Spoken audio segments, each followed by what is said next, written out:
Dan kemudian di dalam surat Al-Kahfi yang mulia ini Allah Subhanahu wa taala menerangkan kepada kita tentang bagaimana kita memahami daripada setiap ayat daripada surat Al-Kahfi, sehingga ketika kita memahami, kita akan mengerti apa yang menjadi penyebab bahwa surat Al-Kahfi ini berfungsi menjadi tameng dan benteng bagi kita daripada fitnah Al-Masihid Dajjal.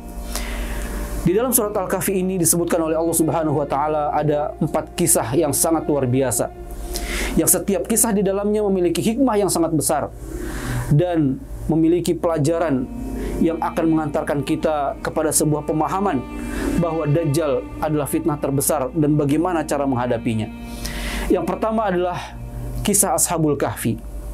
Di dalam kisah Ashabul Kahfi, Allah Subhanahu wa taala menjelaskan, menerangkan kepada kita tentang bagaimana keajaiban demi keajaiban itu terjadi.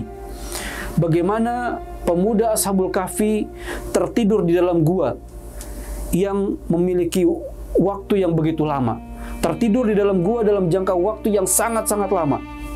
300 tahun atau 309 tahun.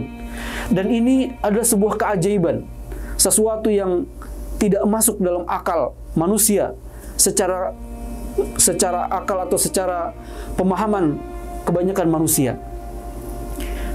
Karena seseorang yang tidak makan dan tidak minum, dia tidak akan bisa menjalani kehidupan apabila sampai bertahun-tahun.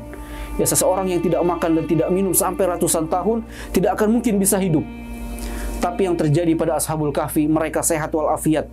Mereka bahkan seolah-olah tidak menyadari bahwa mereka tertidur berapa lama. Ada yang mengatakan mereka tertidur hanya sehari atau 2 hari atau hanya beberapa malam. Padahal mereka telah tertidur di dalam gua sampai ratusan tahun. Ini adalah sebuah keajaiban yang Allah Subhanahu wa taala terangkan kepada kita bahwa Allah adalah zat yang maha kuasa, mampu melakukan apapun, mampu melakukan segala-galanya. Wa huwa ala kulli syai'in qadir. Dan Allah adalah zat yang maha kuasa atas segala sesuatu. Wa inna rabbaka fa'alul lima yurid. Dan Tuhanmu adalah zat yang maha melakukan apapun yang Dia inginkan. Seluruh keajaiban dan seluruh keanehan yang dipandang oleh manusia adalah hal mudah bagi Allah Subhanahu wa taala.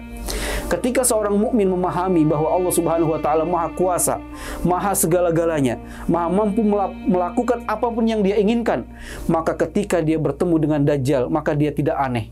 Dia tidak akan merasa heran dan tidak akan merasa kaget, karena apa yang dilakukan oleh Dajjal itu adalah bagian daripada apa yang dikehendaki oleh Allah Subhanahu wa taala. Tapi orang-orang yang kemudian mereka tidak beriman kepada Allah atau keimanannya lemah, maka ketika melihat kehebatan yang dimiliki oleh Dajjal, maka hatinya segera tertarik dan kemudian bahkan menjadi pengikutnya, atau lebih parah menghamba dan beribadah sujud kepada Dajjal la'natullah alaih. Ini adalah hal yang pertama, bahwa di dalam surat Al-Kahfi ada kisah yang sangat menakjubkan, yang jika seseorang memahami keajaiban-keajaiban tersebut, maka dia tidak terkecoh dengan apapun keajaiban yang dikeluarkan oleh Dajjal.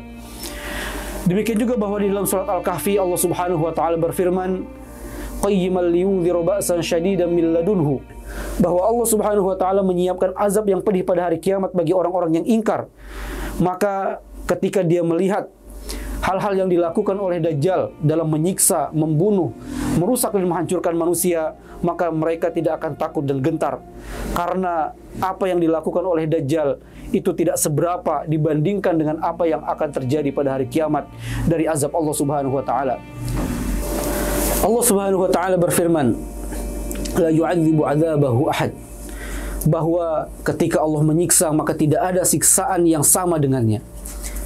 Dan ketika seseorang yang meyakini kebenaran Al-Quran melihat daripada perbuatan Dajjal ketika menyiksa, membunuh, melakukan kerusakan, maka dia akan memahami bahwa itu tidak seberapa dibandingkan apa yang Allah Subhanahu wa taala sediakan sebagai azab bagi orang-orang yang ingkar dan kufur kepada Allah Subhanahu wa taala.